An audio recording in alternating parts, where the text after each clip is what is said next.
Hi, I'm Sheridan Webb from the Training Designers Club, which is the place to go for practical L&D support. And in this musing, I want to start by congratulating us because as L&D professionals, we're a pretty knowledgeable crowd. We know an awful lot of things. We have to because we go out there and we train other people so that they can be better in their jobs, so they can be more efficient, more effective and achieve better results. But if we're honest, how many of us actually take our own advice all of the time?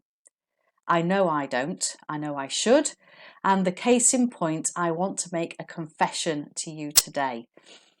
I decided to write another Power Hour training module. I thought, yep, I haven't written a new one for a while and I've been hearing this mentioned quite a bit, and I thought, do you know what, I've got loads of source material I can draw on. I'm into the groove of writing bite-sized sessions. I know roughly what the structure is going to be. I'll just crack on and write it using the materials that I've already got. Big mistake, huge mistake. I always tell people to plan things out properly before they start designing. And yet, for some reason, I decided not to do that. I thought it would be quicker because I knew what I was going to cover. I knew that I had all the source material. Surely adding in this planning stage is just going to take time that I don't need to spend. Well, let me assure you, there's a reason why I constantly advise people to do that. Because it is nowhere near ready and I have already spent 2 days on it. And to be honest, a Power Hour never takes me more than 2 days to design if I follow my own procedure. And the reason that it's taking so long is because I'm planning at the same time as I'm designing. And we really ought to separate the two out. There are 2 Ds in ADDIE for this exact reason. So there's the top level design and there's the detailed development. And that top level design needs to be fixed.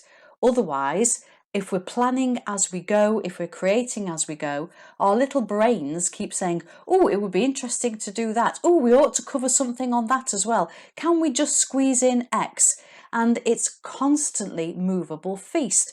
I have taken things out, I have put things in, I've changed the order, and to be honest, it's just one big muddle, to the extent that I'm thinking, forget what I've already done, follow your own process, get that outline and get it fixed, and then the rest will be so easy to do. And that's just me designing for me. So if you're designing for a stakeholder or a client or to meet a particular need, having this phase that we actually get it all planned out and we get it clear in our minds, and then that's something that we can communicate to the people that we're designing for, really is it saves time. It feels like it adds time, but it saves so much time. So my musing today is, why on earth don't we take our own advice? And secondly, if we suggest something is good practice, why am I trying to think that there's another way? It's absolutely ludicrous. So back to the drawing board for me, take my own advice, get that session planned out before I get into the detailed design. So even after all these years, I still can fall into the same traps. But luckily, I knew what that trap was and I know how to correct it. If you find advice like this useful, please come and join us in the Training Designers Club. Our VIP members get access to over 60 tips like this one, plus how-to guides, plus other resources at their fingertips. And even if that's not for you, make sure that you join us in our free Facebook group and engage with us there.